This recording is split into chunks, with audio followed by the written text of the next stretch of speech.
Has Ermes evolved as an arm wrestler, or will his weakness be exposed once again, this time by Vitaly Lalitin? In March 2021, before King of the Table 1, Ermes and Vitaly practice pulled together.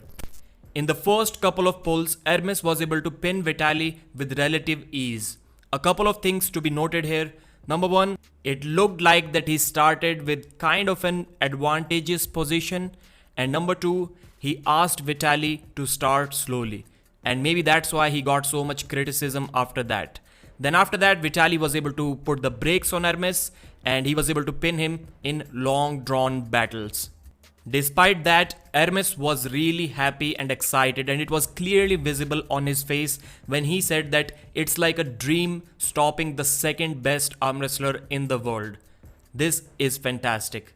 Stopping the second man in the world is fantastic. And please keep in mind, till that time, Ermes Gasperini was still called the practice pulling champion of the world. And that's why he got a lot of criticism after these practice pulls.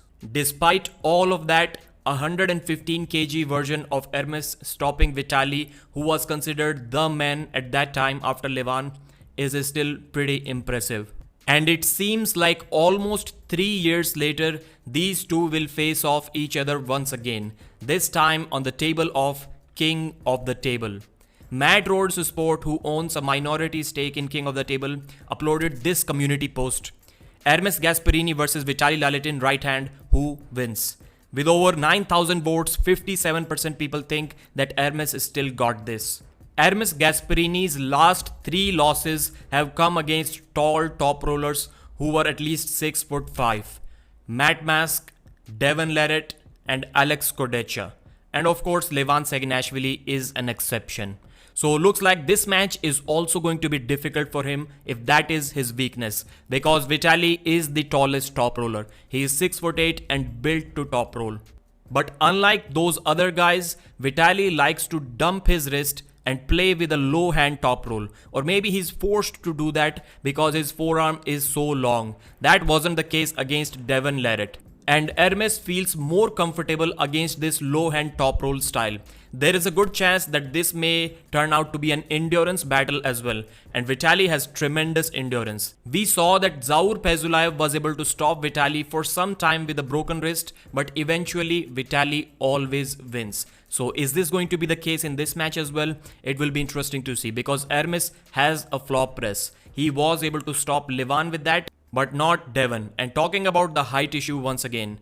So Levan was the only one that Ermes lost to who was below 6'5", and Ermes was still able to win a couple of rounds in that match. This one is going to be a do or die situation for Ermes. If he loses to Vitaly, then he will go down from being the East versus West super heavyweight champion, the number 2 guy in the world, to probably not even being considered in top 5 anymore. I saw this post on Facebook. I know it won't happen, but if Ermes loses some weight and plays in the heavyweight category, will he dominate there? Well, there are a few things that needs to be considered about that.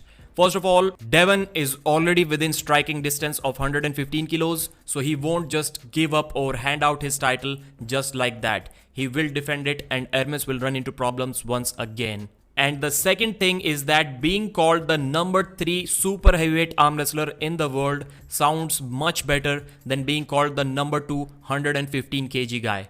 I know that in the future, when giants show up to arm wrestling, giants like Brian Shaw, they train arm wrestling seriously.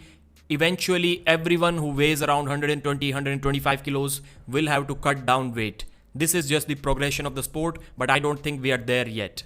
Vitaly needs this win to establish his position once again. He was considered number 2 in the world just for stopping Levan Saginashvili in the first round. But if he wins this one, he will legitimately prove his position in the top 5 in the world, maybe even in top 3. Give your predictions in the comment section. Please like the video and subscribe to the channel.